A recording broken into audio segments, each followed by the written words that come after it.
بعض لوگ یہ سوال کرتے رہتے ہیں بھی ہمارا روزہ کب ٹوٹے گا، کون سی چیزیں ہیں جس سے روزہ ٹوٹ جاتا ہے، روزہ فاسد ہو جاتا ہے۔ تو میں اس ویڈیو میں مختصر آپ کے سامنے عرض کروں گا کہ 12 چیزیں ایسی ہیں جن سے بندے کا روزہ ٹوٹ جاتا ہے۔ اب میں نمبر وار آپ کے سامنے مختصر ویڈیو میں عرض کرتا ہوں کہ اگر آپ ان کو جان لیں گے تو کبھی آپ یہ غلطی نہیں کریں گے۔ کیوں کہ یہ غلطیاں ایسی ہیں، اگر آپ نے تھوڑی سی غلطی کر لی روزہ ٹوٹ جائے گا، تو پھر آپ کو دوبارہ روزہ رکھنا پڑے گا۔ اگر خدا نہ خواستہ آپ نے جان بوجھ کر یہ غلطی کی، روزہ بھی ٹوٹ جائے گا اور اس کا کفارہ بھی ہوگا، 2 مہینے لگاتار آپ کو روزے رکھنے پڑیں گے۔ تو لہذا ایسی مصیبت سے بچنے کے لیے اس ویڈیو کو پورا دیکھیں، آخر تک دیکھیں، تاکہ آپ کو یہ مسئلہ پیش نہ آئے۔ نمبر 1، کسی آدمی نے ناک میں دوا ڈالی تو اس سے اس کا روزہ فاسد ہو جائے گا، ٹوٹ جائے گا۔ ناک میں دوا ڈالنے سے روزہ ٹوٹ جائے گا۔ نمبر 2، جان بوجھ کر منہ بھر کر قے کی، ایک بندے نے جان بوجھ کر قے کی، الٹی کی، تو اس سے اس کا روزہ ٹوٹ جائے گا۔ روزے کے فساد کے اندر یہ شامل ہے، کسی نے جان بوجھ کر قے کر لی۔ نمبر 3، کلی کرتے ہوئے حلق میں پانی چلا گیا۔ اب بعض لوگ غلطی کرتے ہیں، کلی کرتے ہیں تو اس کے ساتھ غرارہ کرتے ہیں۔ آج مجھے ایک بندہ ملا کہ میں نے غسل کی حالت میں غسل کرنا تھا تو اس میں نے غرارہ کر لیا۔ اب اس بندے کو ہم کیا جواب دیں؟ بھی غرارہ تم نے کیا ہے، تمہیں پتہ ہے کہ پانی آپ کے حلق میں گیا ہے، اندر گیا ہے کہ نہیں گیا، ہمیں تو نہیں پتہ۔ تو اس لیے کلی کرتے ہوئے غرارہ نہیں کرنا چاہیے روزے کی حالت میں۔ نمبر 4، عورت کو چھونے کی وجہ سے انزال ہو جانا۔ ایک بندے نے عورت کو چھوا، ہاتھ لگایا یا بوسہ دیا یا بغل گیر ہوا، کچھ بھی کیا، تو اس کے ساتھ انزال ہو گیا، منی نکل آئی، تو اس سے اس کا روزہ ٹوٹ جائے گا، روزے کے اندر فساد آ جائے گا۔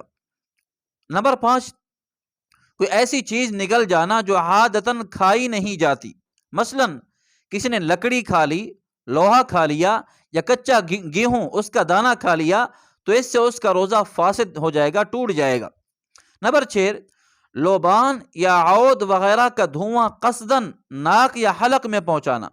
اب یہ لوبان اور عود ایک ایسی لکڑی ہے جس سے اس کا دھواں نکلتا ہے، جلانے کی صورت میں اس کا دھواں نکلتا ہے، تو اس نے جان بوجھ کر اس کا دھواں اپنے حلق میں لیا، منہ میں لیا، تو اس سے اس کا روزہ فاسد ہو جائے گا، ٹوٹ جائے گا۔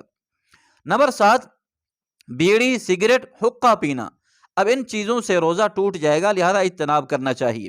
نمبر 8، بھول کر کھا پی لیا اور یہ خیال کیا کہ روزہ ٹوٹ گیا، پھر قصداً کھا پی لیا۔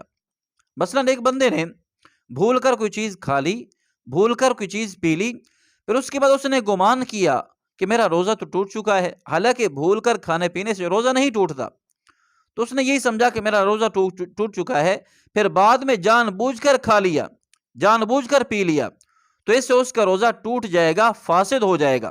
اور اسی طرح نمبر 8، اگر کسی آدمی نے رات سمجھ کر صبح صادق کے بعد سحری کر لی، اندھیرا تھا تو اس نے سمجھا کہ رات ہے، صبح صادق ہو چکی تھی، پھر اس کے بعد بھی وہ کھاتا پیتا رہا، چاہے غلطی سے کھاتا پیتا رہا ہو، تب بھی اس کا روزہ ٹوٹ جائے گا، فاسد ہو جائے گا۔ نمبر 10، غلطی سے غروب آفتاب سے پہلے افطار کرنا۔ روزہ اس کا ہے لیکن سورج غروب ہونے سے پہلے اس نے روزہ توڑ دیا، تو ایسی صورت میں روزہ ٹوٹ جائے گا، اس کو قضا کرنی پڑے گی۔ نمبر 11، جان بوجھ کر بیوی سے صحبت کرنا یا کھانے پینے سے روزہ ٹوٹ جاتا ہے۔ ایک بندے نے جان بوجھ کر بیوی سے صحبت کی، ہم بستری کر لی، یا جان بوجھ کر کوئی چیز کھا لی یا پی لی، تو اس سے اس کا روزہ ٹوٹ جائے گا، فاسد ہو جائے گا۔ نمبر 12، ہاتھ سے منی نکالنے سے روزہ ٹوٹ جاتا ہے۔ ایک بندے نے مشت دنی کی، ہاتھ سے منی نکالی، تو اس سے اس کا روزہ ٹوٹ جائے گا۔ تو لہٰذا یہ 12 چیزیں ہیں، اگر ان کو آپ یاد رکھیں گے تو انشاءاللہ کبھی آپ کا روزہ نہیں ٹوٹے گا، آپ سلامت رہیں گے، عافیت کے ساتھ رہیں گے۔